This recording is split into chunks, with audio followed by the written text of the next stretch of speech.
look at these fucking people, man. Look at this man dead. And the crazy part is, those are your peoples, man. Like, these are your peoples, man. Be real with yourself. These are your peoples. Like, but yeah. It says, man kills girlfriend and toddler. I think he's gonna get away with it. Clearly, he didn't get away with it. But let's check this shit out, y'all. Leave a like, comment. Feel me?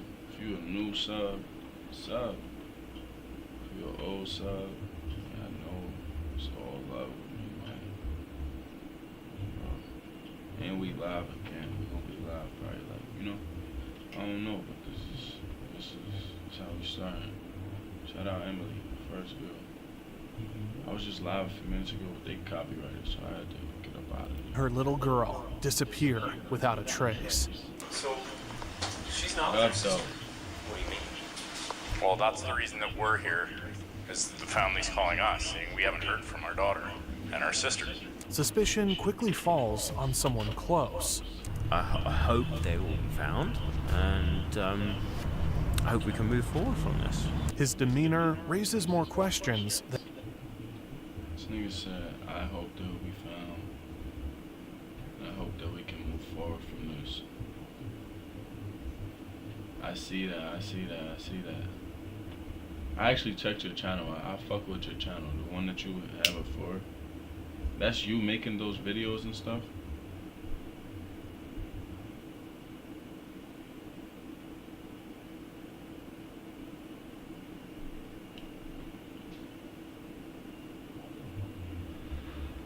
But look,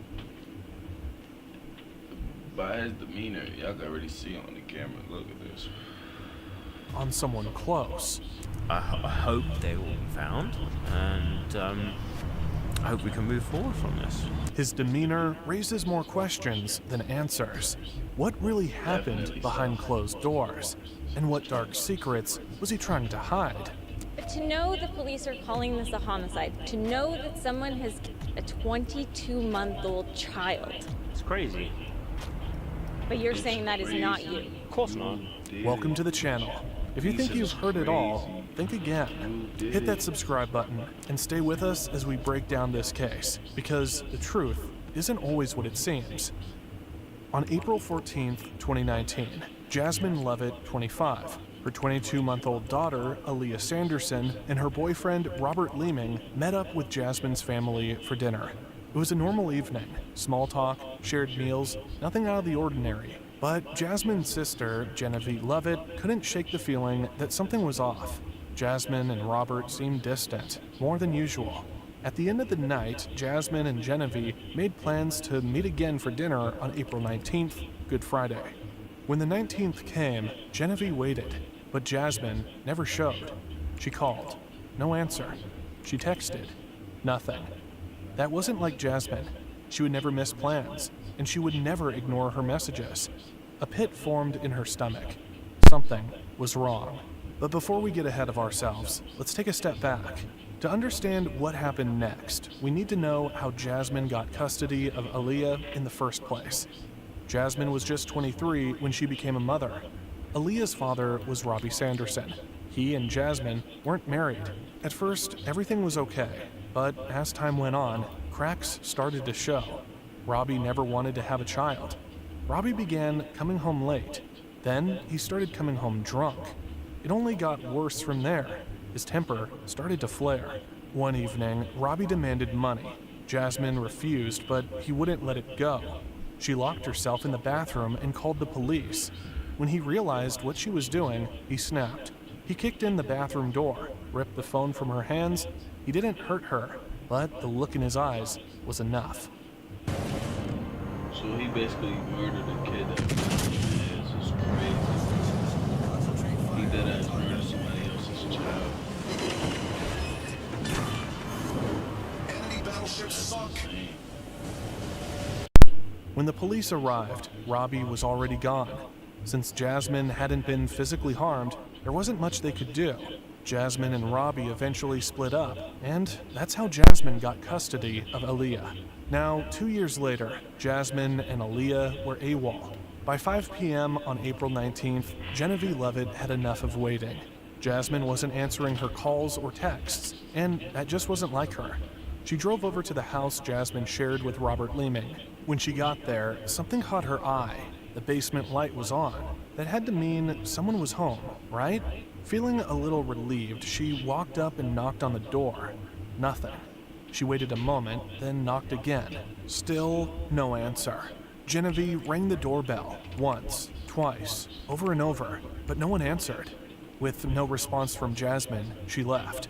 But Genevieve couldn't shake the uneasy feeling. Something about Robert just felt off. Maybe it's how Jasmine and Robert met. After splitting with Robbie, initially, Jasmine focused on being the best mom to Aaliyah. Family was everything to her. But by 2018, Jasmine was ready to move on. She signed up for a few dating apps and soon found a perfect match, a mature man with a British accent. He was Robert Leeming.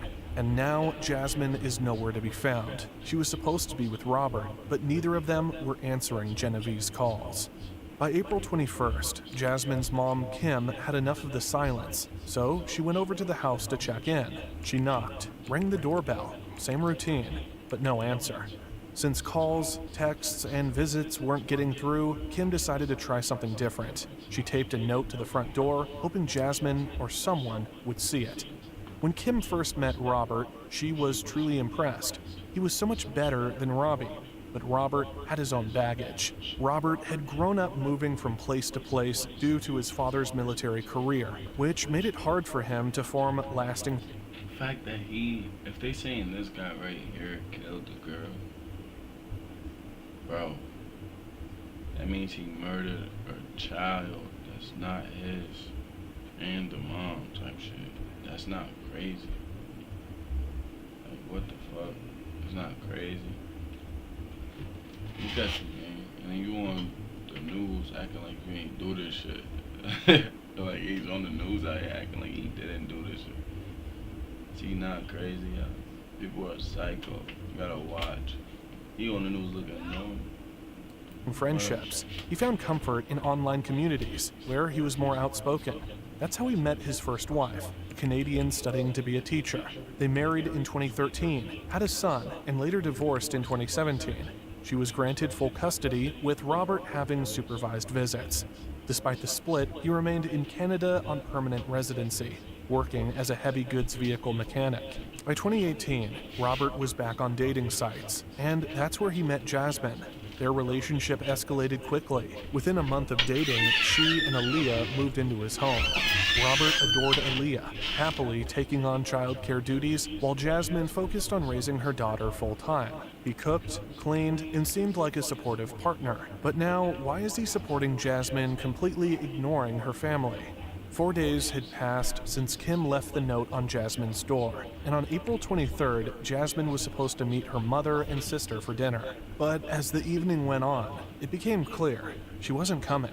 This was completely out of character, and they knew they had to act. Genevieve went straight to the police to file a missing person report. When they asked if Jasmine might have left on her own, she immediately shut that down. There was no way Jasmine would just disappear without a word, especially not from her family. The police also considered Jasmine's ex, Robbie, but since he had a solid alibi, they quickly ruled him out. Genevieve told them that things between Jasmine and Robert had recently felt off. She couldn't put her finger on it, but something about their relationship had started to feel strange. The next day, April 24th, officers went to Robert's home for a welfare check. They knocked. They rang the doorbell. No answer. The note Kim had left was still there, untouched. But something was different. The small window on the front door had been covered with cellophane, making it impossible to see inside. That was new. Nearby, a garden hose was unwound, as if someone had just used it. Everything pointed to a cleanup. Someone had been home. Someone had been washing things. But without a warrant, the police couldn't force their way inside. They needed more. With no response from inside the house, they called in the fire department and had a ladder truck brought over. The plan was simple. If they couldn't get inside, they'd at least try to see what was going on from the second-floor windows. But when they peered through, they saw nothing unusual. No movement, no sign of Jasmine. Then, the lights downstairs flicked on. Moments later, Robert finally opened the front door. The officers wasted no time. They stepped inside. Robert, still groggy, said he had been sleeping with earplugs in and hadn't heard them knocking. His explanation only got stranger. When pressed about Jasmine, he casually said she was with her sister.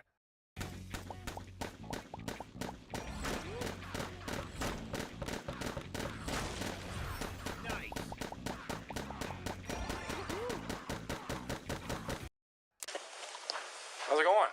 Says she's with her sister. Well, that doesn't make a whole lot of sense. Alright, well, we're just gonna take a quick look around. We need to have a look. So, sorry, you're Robert? Okay. So, I was sleeping. I sleep with plugs in and. hey, we've been here for hours and hours and hours now, hey? Banging on your door and ringing on the doorbell. Calling your phone. I've been drinking and smoking a lot, so. Okay. Okay. The whole reason police were there was because her family hadn't heard from her in days. Robert's answers were all over the place. Okay, so she's not with her sister.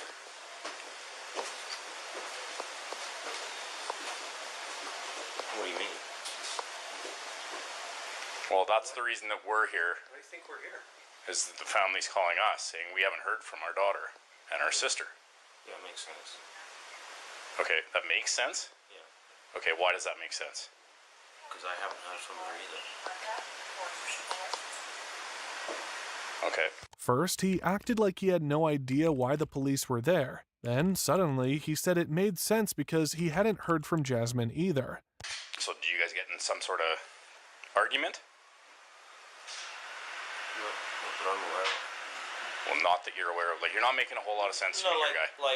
like, I don't know what, sorry, I'm still getting my bearings here.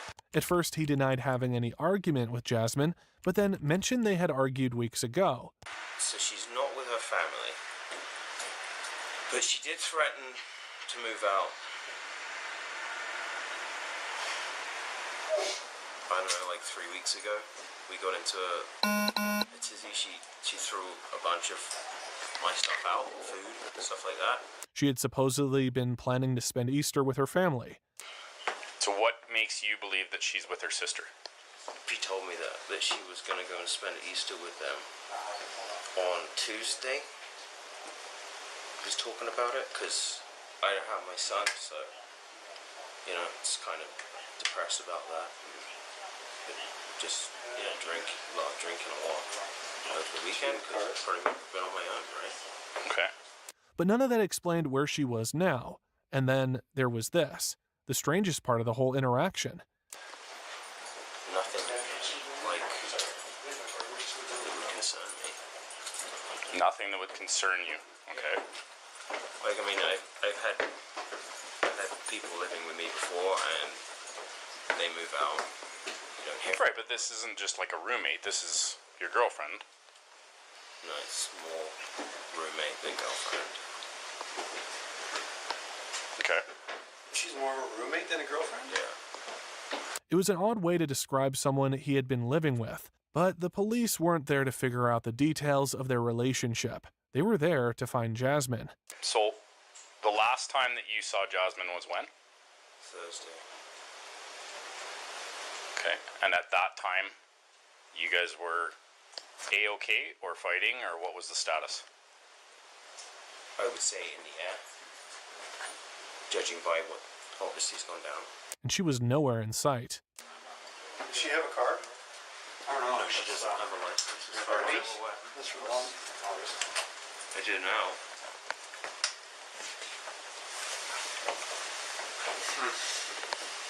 Okay.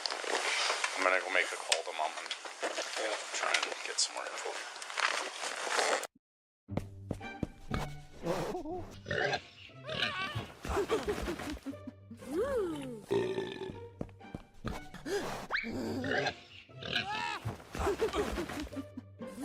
Genevieve had been uneasy about Robert for a while. At their last family dinner, something felt off, but that wasn't the only thing bothering her. Back in December 2018, Jasmine had confided in her.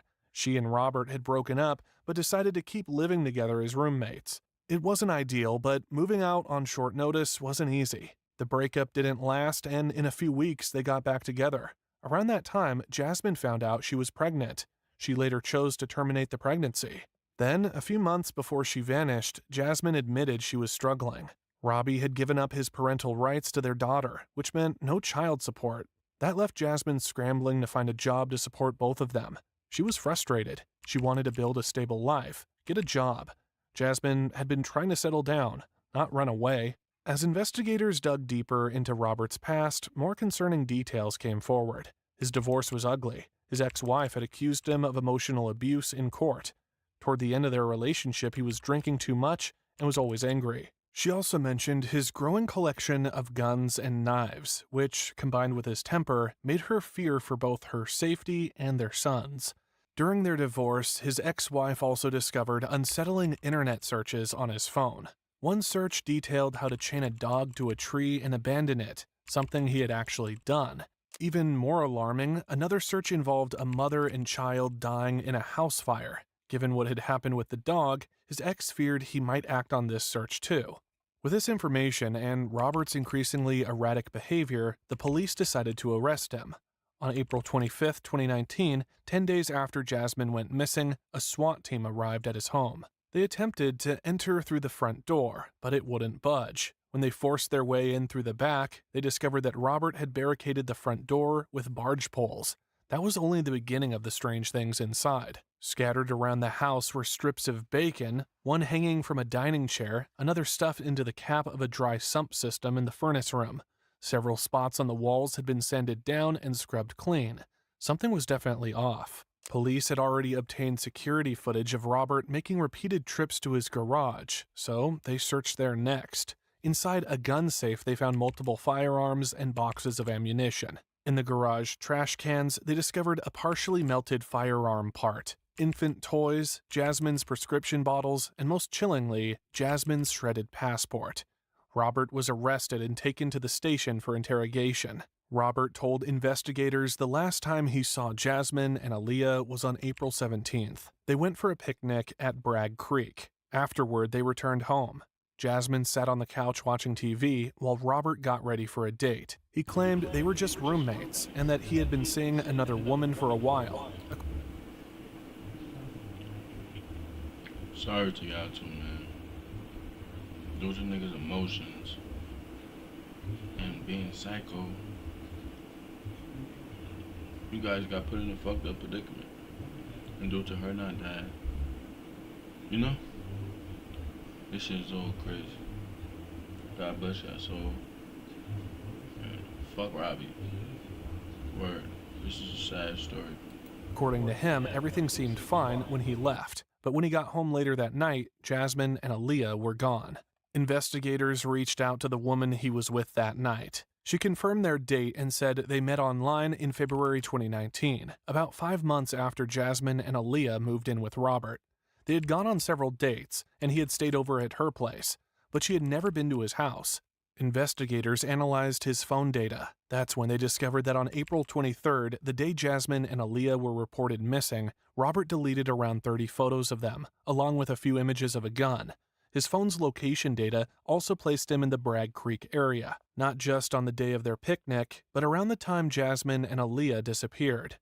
Police knew they had to search Bragg Creek. When they got there, they found a recently used fire pit, but this wasn't for roasting marshmallows. Inside, they found a car seat belt, diapers, toddler shoes in Aaliyah's size, parts of children's books, and a Jungle Book DVD. Scent dogs alerted to the presence of an accelerant, suggesting something had been deliberately burned. Meanwhile, CCTV footage from a nearby gas station showed Robert filling up his car, buying a gas can, and later taking his car for a more meticulous car wash. Investigators knew they had to act fast. Yo, so you're not gonna tell me this is crazy? You basically enacted the same shit you was gonna do to your ex-wife to the next girlfriend you got. That's not crazy. It's just sick all in all, bro. You're sick.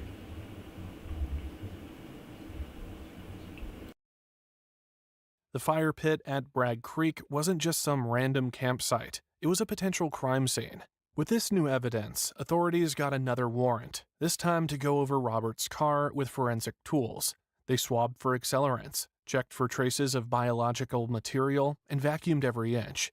Detectives went through his phone records again. Deep in his search history was a query from April 16th, one day before Jasmine and Aaliyah disappeared. The search? How long does it take for a body to burn? Investigators now believe they are dealing with a double homicide. But all the evidence against Robert was circumstantial. With no solid evidence to charge Robert, the police had to release him. Robert's life had fallen apart. The authorities have sealed his home.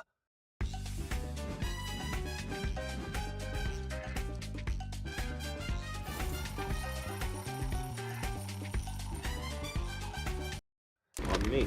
The door's closed, so I don't know. I would go through the front. Like there's. I'm not even gonna try and go. Oh, okay. You just. I don't want to get in trouble. No. Okay. I've had enough stress. Yeah. Okay. In just a few days, he had lost his job, and his bank account was empty. He spent his days drinking, feeling like the whole world saw him as a murderer. He claimed the police had destroyed his house during their search. Then they, like the SWAT team came and just mowed me down. Yeah. like seriously, like just slapped me on the ground and it's like, yeah, you're under arrest for homicide. Determined to prove his innocence, he hired a lawyer. Reporters eventually tracked him down outside a pub. He wasn't shy about talking, slurring his words slightly. He just wanted Jasmine and Aaliyah to be safe. You were kind of the primary suspect in this homicide I still investigation. You still are. What are your thoughts about that, and what are your emotions right now? What's kind of going through your head? It's very stressful, but I hope they will be found, and I hope we can move forward from this. He stuck to his story. He had no issues with her or her daughter. No, we were friends. Absolutely friends. And supported each other. I would like, obviously, for them to be found, and for me to be cleared of this. When the reporters pressed him about the police treating the case as a homicide, he shook his head. How do you feel about this whole thing? I mean, Terrible, of course. but to know the police are calling this a homicide, to know that someone has killed a 22-month-old child. It's crazy. But you're saying that is not you. Of course not. Of course not. The idea that someone had killed a toddler was unthinkable to him. Then, on May 5th, something peculiar happened with Robert. Two men approached Robert near his home. They recognized him, calling him a legend, but Robert wasn't having it. He was bitter, sick of how his life had tattered. They knew what it's like being screwed over by the system, too. They saw right through the cops' lies and never believed a word of it. Then they claimed they had something he'd want to see. They told him one of his neighbors had swiped a bag of evidence during the police search. They said they had it now, and they were willing to help him out, maybe even get rid of it. No questions asked. Robert hesitated, unsure if he could trust them. But these two guys were connected, real criminals who had been in the game for years. They had a crew, a place where they handled what type of shit is this? What's going on? business. No cops, no loose ends. Robert wanted in. He needed to be around people who understood him, who didn't judge, who weren't afraid to play dirty. He agreed to go with them. Inside the warehouse, surrounded by weapons and hardened criminals, he started to let his guard down. At first, he rambled about his past with Jasmine, openly admitting to cheating on her since the beginning of their relationship. He talked about how she had told her family they were serious, but in his mind, it had never been anything more than temporary. Then, as if the weight of everything had finally become too much, he confessed. He admitted to killing both Jasmine and her daughter. Robert didn't move the bodies right away. He waited until the next day. He drove out to the woods near Bragg Creek, choosing a spot he thought was hidden enough. There, he placed the bodies and soaked them in gasoline, not to burn them, but to confuse any cadaver dogs that might come searching. He believed the strong chemical scent would throw off investigators if they ever got close. But he didn't stop there. To make it look like Jasmine had packed up and left with her daughter, he destroyed anything that could tie them to their former lives. He built a makeshift fire pit in the woods and burned everything. Aaliyah's car seat, their clothes, personal belongings, erasing all traces of them. He wanted it... Just when I thought this nigga, like, was going to the evidence room with them to... Like, how is this real? Like, how you meet somebody if they say they got the evidence? You broke into the evidence room, you trust them, you go into the evidence room, you confess to doing the shit, you get arrested. Alright, what's going on? Like, what type of tricks is you trying to go? I just want to know what is going on in people's minds. To seem like they had simply vanished, as if Jasmine had truly run away and left nothing behind. When it came to his car, he knew he had to cover his tracks. He filled the back seat with mulch. In his mind, mulch smelled like decay, and he thought it would blend with the scent of death, making it harder for search dogs to detect anything unusual. This wasn't just a rushed cleanup. Every detail was planned. Even inside his house, he had taken extra steps, scattering raw bacon around in an attempt to throw off the dogs. He believed pork had a scent similar to human flesh, and if the entire place smelled like it, it might stop the dogs from pinpointing anything incriminating. Then, as if to prove how untouchable he was, he offered to show them where he had hidden the bodies. In the middle of the night, they drove to Bragg Creek, deep into the woods.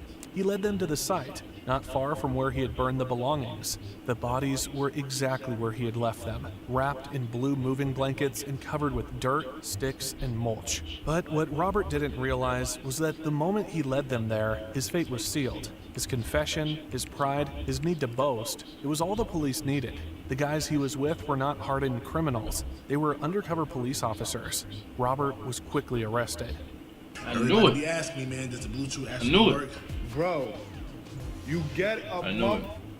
Okay. DNA confirmed the bodies were Jasmine and Aaliyah. Both had severe head injuries. Jasmine also had a gunshot wound, while Aaliyah suffered spinal damage. Their deaths were ruled homicide. And on May 7th, Robert was charged with 2 counts of second-degree murder. His trial began in October 2021. Robert admitted to killing Jasmine, but denied harming Aaliyah. He claimed she fell down the stairs while he was watching her. When Jasmine found her unresponsive, she lashed out at him. He then wrapped her body, cleaned up the scene, and buried both victims over the next few days. But the autopsy painted a different picture. Aaliyah's injuries were too severe for a simple fall. Worse, the medical examiner found injuries to her privates. Prosecutors believed Jasmine caught Robert in the act and he killed her to silence her. Then he murdered Aaliyah to cover his tracks. The judge found him guilty.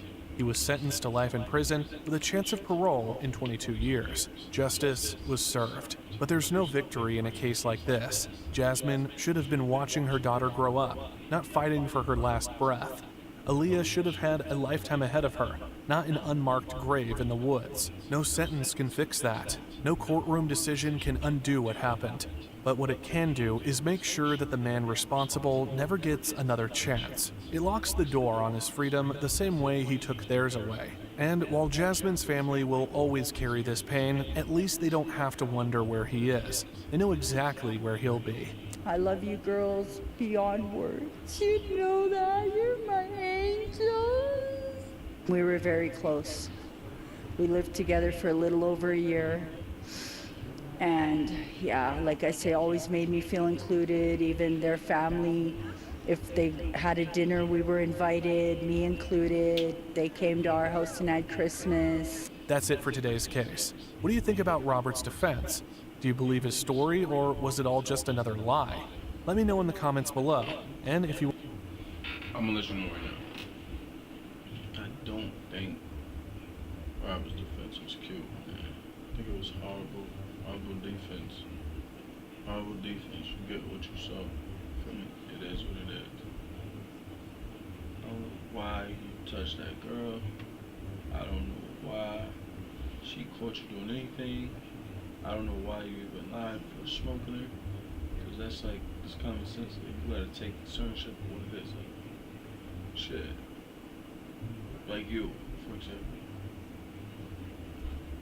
You You're not in a gang. You're not at war. Like, you're not in the army. Like, you're not at war. You're not in the streets. You're not at war. You're not doing shit. You're just a civilian killing people. Bitches on top of that. Tripping in. And you killed the kid. No respect for that. You out of here. Who cares? Like, comment, subscribe. Y'all know we shot.